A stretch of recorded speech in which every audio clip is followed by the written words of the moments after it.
Hello mga kananay, magandang araw. Ayan mga kananay, naghihiwa na naman nga ako para sa ating isa na namang recipe. At ito nga ang recipe natin ang isa sa mga paborito natin mga Pinoy yan.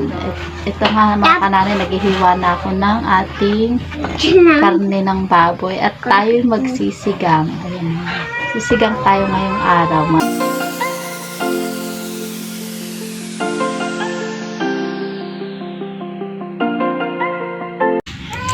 Yan, maghiwa na nga tayo ng ating gabi mga kananay.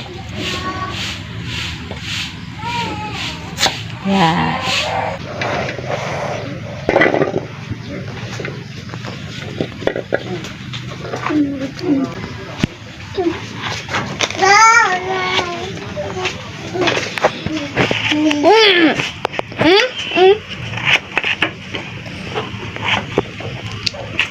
Binibidyohan mo ba?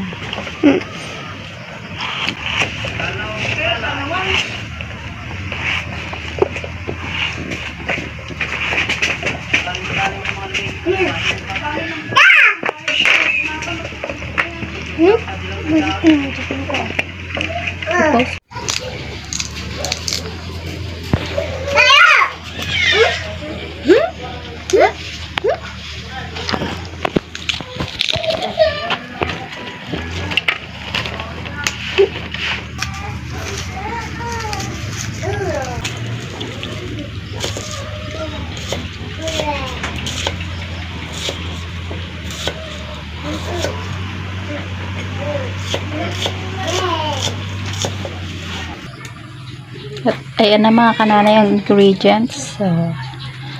Gabi, talong, sigarilyas, at saka ang sibuyas. Magsimula na nga tayo mga kananay sa ating pagluluto. Kaya lagyan na natin to sa ating kaserola. Yan. Yan, lagyan na rin natin ng asin. Lagyan na natin ng sibuyas.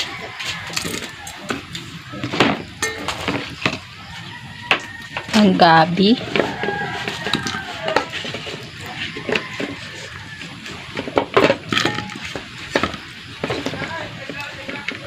Tubig.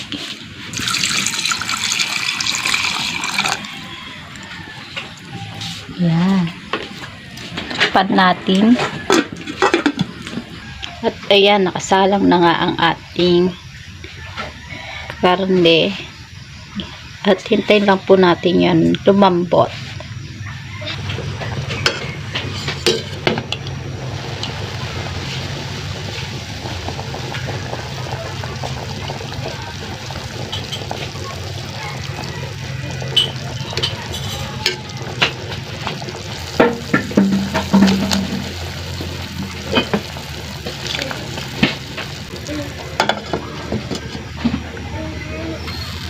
Ng kamatis natin ng talong.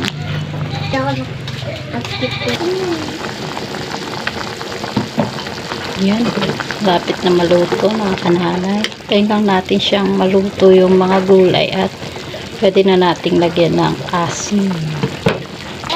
Ayan, dahil luto na ang ating gulay, pwede na nating lagyan ng sinigang sa sampalok mix. Kayo na mag-adjust kung gaano ka asim ang gusto nyo mga kananay. Ayan, tikman na natin. Okay, may lasa. Pwede na yan mga kananay. Kaya pwede na natin patay ng ating kalan.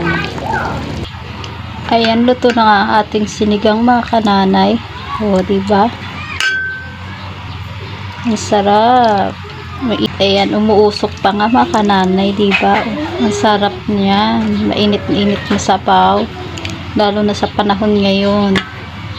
At kung gusto nyo nga po ng mga iba pang mga recipe at cooking ideas, mga kananay, just check my channel. At huwag nyo na rin pong kalilimutan mag-like and subscribe.